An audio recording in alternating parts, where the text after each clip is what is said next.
իր օպերատորն է։ Իմ օպերատորին կարող եք տեսնել, հա ուղղակի մենք կասեք այսօր ինչու եք եկել կառավարության շենքի առջև, ինչն է նպատակը։ Ես շատ ցավում եմ, որ մեր քաղաքական գործիչները խիստ զբաղված լինելով ամենակարևոր բանը բաց են թողնում, իսկ ամենակարևորն այսօր այն է, որ կուսակցությունների մասին սահմանադրական օրենքը խախտող իշխանությունների պայմաններում արդար ընտրություններ չեն կարող լինել։ Իսկ եթե ընտրությունները արդար չեն, նշանակում է վերջ, դրանք անիմաստ են։ Հիմա այլ բան է, երբ դու վերացական տեսակետ ես արտահայտում, եւ այլ բան, երբ դու ամեն ինչ հիմնավորում ես փաստաթղթերով։ Դուք տեղյակ եք եւ հանրությունն էլ է տեղյակ, որ բազմաթիվ անգամներ ձախողել են իրենցից սկսած սահմանադրական բարեփոխումների գործը, այն գործը, որի համար որ իրենք ժամանակին իրենց բարերով եմ ասում, հեղափոխություն արեցին, մերժիր Սերժին, նշանակում էր մերժիր այն սահմանադրությունը, որով Սերժ Սարգսյանը իշխանությունը երկարաձգել է։ Այսինքն իրենց կատարած հիմնական խոստումը, ժողովրդին տված հիմնական խոստումը, որին հավատալով մարդիկ իսկապես ոտքի կանգնեցին եւ մերժեցին Սերժի սահմանադրությունը, հետո արդեն ընթացք է ստացել նորմատիվ իրավական ակտերով։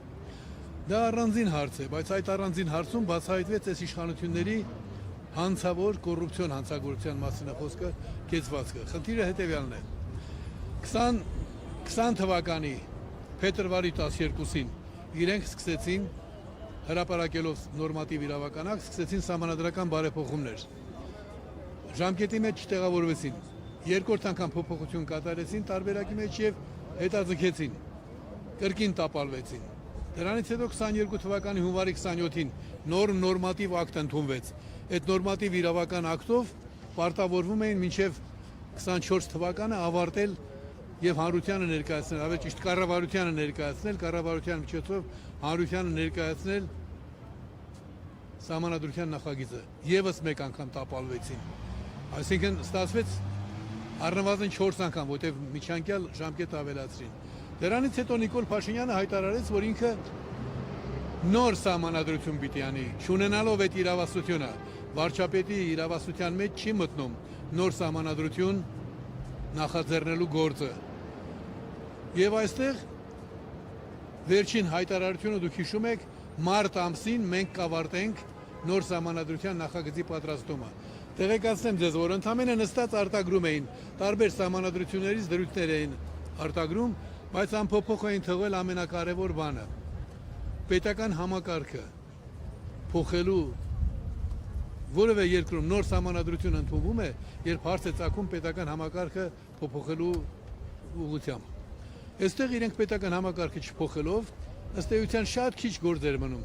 անելու։ Եվ անգամ այդ դեպքում եւս մեկ անգամ ստեցին։ Հիմա դա ներկայացրեցի ընդհանուր պատկերը, բայց վերադառնալով քրեական հանցագործությանը, քրեական դրսևորումներին, որ թույլ են տալիս։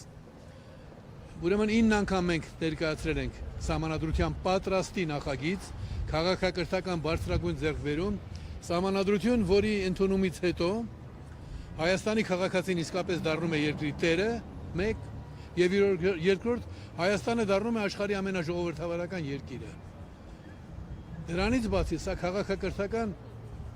ամենավերջին մակարդակն է, որովհետև 1700 տարի պետք եղավ, որպեսզի քրիստոնեական արժեքային համակարգի պարտադրած խտրականություն չպետք է լինի մարդկային հարաբերություններում։ Այդ դրույթը կյանքի կոչվեց, ես նկատի ունեմ սևերը եւ կանայք իրավունք ստացան քվեարկել ընտրությունների ժամանակ։ Բայց դրանից հետո էլ պետական համակարգերում պահպանվում է խտրականության կարգը։ Մեզ հաջողվել է գտնել դրա լուծումը եւ բացարձակ ժողովրդավարության անունով նախագիծը տրված է։ 9 անգամ իրենք թաքցնում էին տարբեր հիմնավորումներով։ Մեկ չկա, մենք չենք գտնում, չենք կարդացել։ Ի վերջո, երբ դատախազությունը արդեն հայտնվեց ծանր վիճակում, ասացին փաստեր չեն գտնում։ Հիմա 10-րդ անգամ մենք փաստաթուղթը ներկայացնելով ցույցի ուղեկցությամբ, միջինը 30-ից 50 հոգի մարդիկ ներկա էին, իրենք ստիպված եղան ընդունել։ Ընդունելուց հետո, երբ մեզ արդարադատության նախարարությունը պատասխանեց, որ մենք ստացել ենք եւ դրա արած առաջարկությունները նկատի կունենանք, այդտեղ ես միանգամից ներկայացրի հետեւյալ կերպ. կուսակցությունների մասին սահմանադրական օրենքը, այսինքն դա այն օրենքն է, որով մենք հիմա գնում ենք ընտրությունների, բոլորը պատրաստում են ընտրությունների, սահմանադրական օրենք է։ Այդ օրենքով նախատեսված է, որ դուք պետք է ոչ թե նկատի ունենաք, այլ քննարկեք։ Տարբերությունը շատ մեծ է, որովհետև իրենք միևնույն է նկատի չունեցան, բայց չեն քննարկել։ Հիմա Նիկոլ Փաշինյանին վերջին գրության մեջ, ում հետաքրքիր է կարող եք իմեջում գտնել բոլոր փաստաթղթերը։ Ասված է, որ ավելի լավ կլինի, որ դու կամավորապես գնաս հանձնվես իշխանության չարաշահման մեջ ինքնախոստովանություն կատարես եւ քիչ տարիների ազատազրկման դատապարտվես կամ մեղմ պատժի արժանանաս։ Մի քանի օր առաջ ես Նիկոլ Փաշինյանին տեղեկացրել եմ, որ ինքը այսօր կարող է հնարավորություն ունենալ, դե մենք աշխատանքային նրբերանգներին ծանոթ չէինք, բայց կարող էր որևէ նույնիսկ պաշտոնյայի ասել, որ գնացեք, ասեք, որ եւ այլն, ինչ որ իրավաբանական բաժնի ղեկավարին։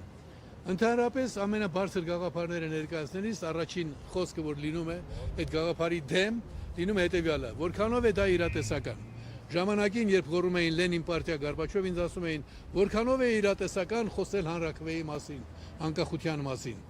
Ես հայ իրականության մեջ արդեն 58 տարի պայքարի մեջ եմ, աշխատանքների մեջ եմ եւ ղեկավար դիրքերում։ Այս տարի լրանում է, դուք ապրում եք ազատ ու անկախ Հայաստանում, մի հատ ուշադիր, հարցը տալուց առաջ հիշեք, ում հետ եք խոսում, ինչ ներդրում է ունեցել ազգային կյանքում եւ նոր այդ հարցերը։ 60 տարի առաջ այս ամսին Հայաստանում ստեղծվեց ազգային միացյալ կուսակցությունը։ 2 տարի անց ղեկավարները կալանավորվեցին, դրանից հետո ես եմ եղել ղեկավարը, առաջնորդը մինչև այսօր։ Մեր խնդիրն էր Հայաստանը դարձնել, հայությունը դարձնել միջազգային իրավունքի ենթակա եւ հասել ենք դրան։ Հիմա մեկ այլ խնդիր կա, անկախ Հայաստանի հարցը լուծված է, բայց դե ֆակտո փաստացի այդ եթե ազատ ու անկախ Հայաստանը, որ ասում էին, ազատ Հայաստանը անմիջականորեն կապված է քաղաքացիների երկրի տերը լինելու գաղափարի հետ։ Ուրեմն այսօր մենք այստեղ ենք, հույս ակնկալում ենք, որ բոլոր քաղաքական կուսակցությունները կհասկանան, որ այստեղ խնդիրը չի վերաբերում ինձ կամ ԱԻՄ-ին, խնդիրը վերաբերում է բոլոր կուսակցություններին։ Գնալ ընտրությունների այն դեպքում, երբ ընտրությունները երաշխավորող, ժողովրդավարությունը երաշխավորող օրենքը իշխանության չարաշահմամբ խախտվում է, դա նշանակում է զբաղվել ինքնախապեյությամբ։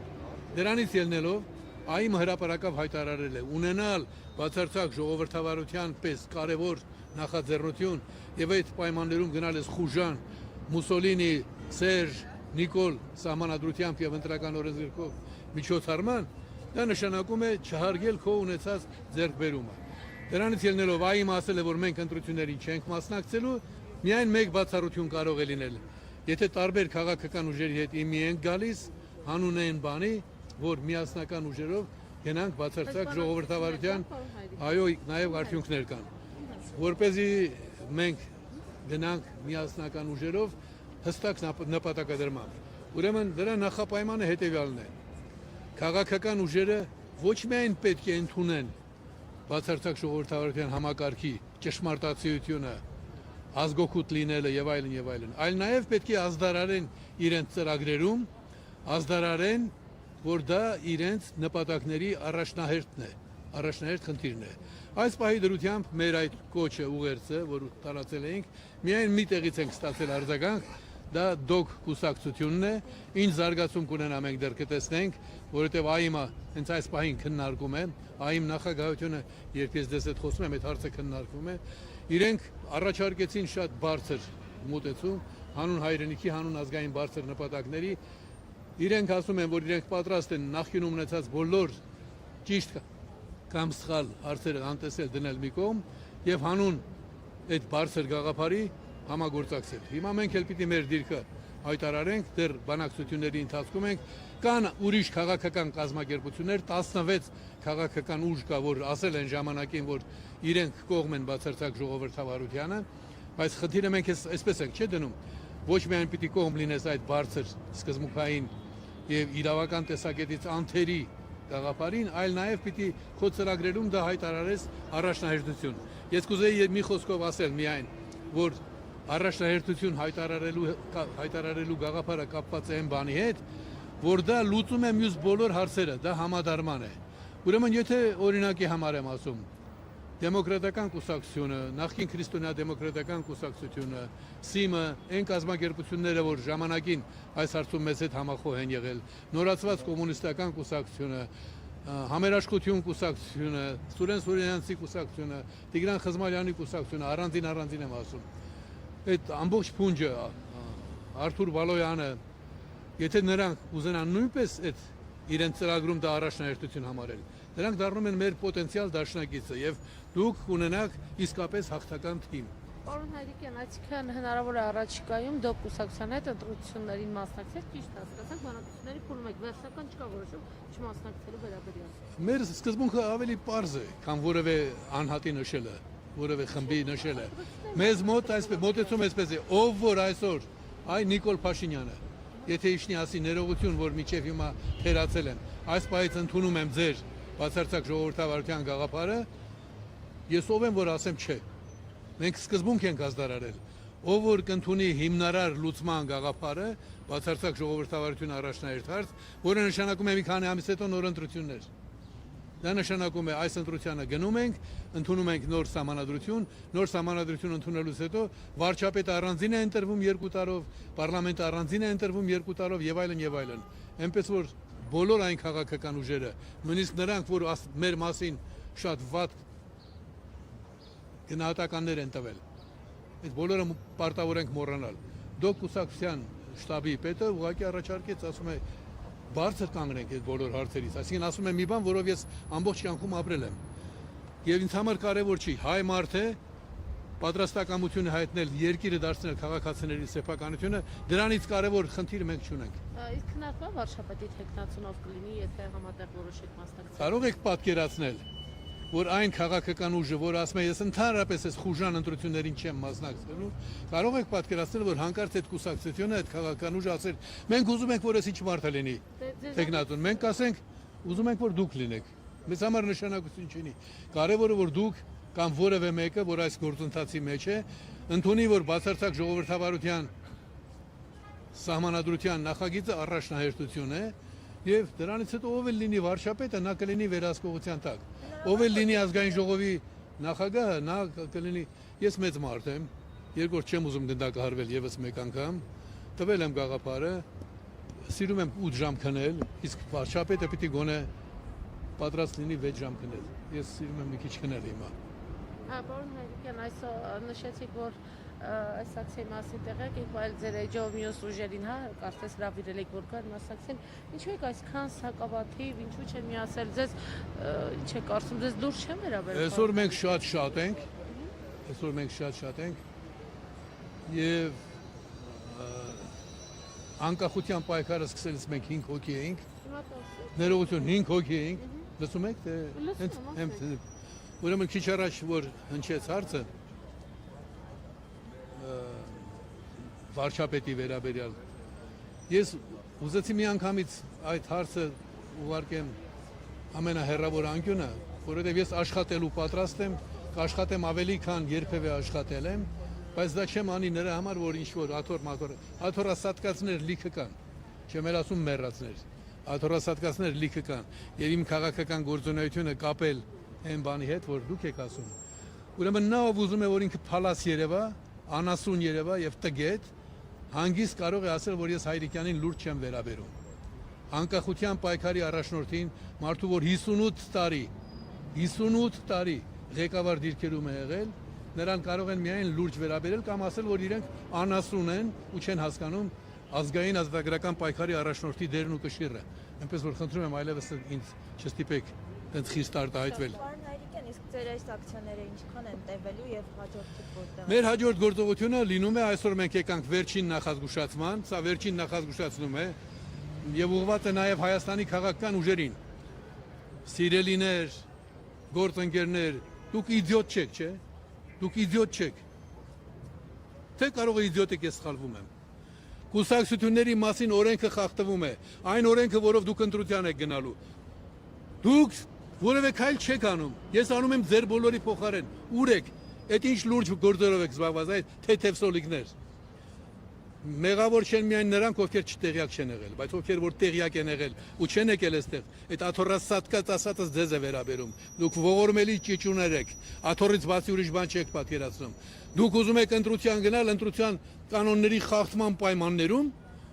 սա հիմնական օրենքն է, ժողովրդավարությունը երաշխավորող օրենքն է։ Ինչպես կարելի է խոսել ընտրությունների մասին, ծրագրեր մշակել, ծրագրեր ներկայացնել, այն դեպքում, երբ ի սկզբանե այս մարդը ազնիվ մարդ է, ազնվագույն մարդ է, Նիկոլ Փաշինյանը ձեզնից 10 գլուխ բարձր է, ասում է ես սրիկա եմ, անելու եմ այն ինչ ուզում եմ, ինչ արել եմ ու արել եմ, հիմա էլ անում եմ, բայց դուք խաղում եք դեմոկրատ, հականիկոլ, բայց տներում վեր եք ընկել, որպես հետին սրբապիղծներ, Նիկոլի դաշնակիցներ։ Դա է բացատրությունը, ինչու այսօր նրանք այստեղ չեն, կամ էլ ներողություն, եթե տեղյակ չեն եղել, եթե ես թերացել եմ, բայց ձեր ներկայությունը արդեն լրագրողների ներկայությունը ցույց է տալիս, որ նրանք պիտի տեղյակ լինեին։ Ուրեմն մեր հաջորդ քայլը ուրբաթ օրը արդեն մենք իրազեկել ենք դատախազության դիմաց, դատախազից ենք պահանջելու Նիկոլի հետ, հանցագործի հետ այլևս գործ չունենք, այլ իրավապահներին պիտի ասենք, լսեք, եթե դուք հովանավորում եք Նիկոլ Փաշինյանին, դուք ձեր վրա խաչը դրեցիք։ Ես նույնիսկ բարեկամաբար խոստացել եմ, Գալյանին եմ խոստացել, արդարադատության նախարար, մեծագույն ստախոսին, որ ասում էր մարտ ամսին կլինի նախագիծը։ Մարտ ամիսը անցել է, հիմա մենք ապրիլի մեջ ենք։ Եվ հիմա նաև դատախազին եմ տեղեկացրել, որ ես խոստանում եմ, երբ ինքը բանտում կլինի, իսկ ես ամեն ինչ անելու եմ, որ ինքը բանտում հայտնվի որպես կոռուպցիոն հանցանքների հովանավոր։ Ամիսը մեկ ես իրեն տանելու եմ իր ուզածը, սիրտը ինչ կուզի, պիտի ինձ ասի, ես իրեն պերեդաշի եմ տանելու։ Վարդապետյանի չտանեմ, կին է, մարդ է, հայ մարդ է, մանավանդ իմ ճիքերով է բանտում հայտնվելու։ Ես այն կարծիքին եմ, որ արժի որ տանեմ, չէ՞։ Ես շնորհակալ եմ ձեր ներկայության համար, ես կանանց շնորհավորում եմ միամսյակի ավարտման առթիվ։ Ես կարծում եմ, որ պիտի ազատ օրը լինի ապրիլի 7-ը, մարտի 8-ը, եթե ոմանք կուզեն նշել, թող նշեն, բայց այս մեկամսյակը լավ ստացվեց, որ կանանց նվիրված մեկամսյակ ունենք։ Լավ կլինի, որ եզրափակվի այսօր հանգստյան տոնով մեր ազգային լավագույն տոներից մեկով։ Այսօր Սուրբ Հոգու իջման օրն է, ժամանակին իջել է, որպեսզի Մարիամ Աստվածածնին տեղեկացնի, բայց դրա մեջ նույնպես խորհուրդ կա, մենք մեզից կախվածը պիտի անենք։ Շնորհակալ եմ բոլոր նրանց, ովքեր որ այստեղ էին աջակցելու ինձ։ Ավարտվեց։ Ինչը։ Չէ։ Ցույցը։ Ցույցը նշանակում է մարդիկ, դուք ամեն մեկը մի բան, չէ, այսօր երթ կամ նման որևէ բան չենք ծրագրել։ Շնորհակալ եմ ձեր ներկայությանը։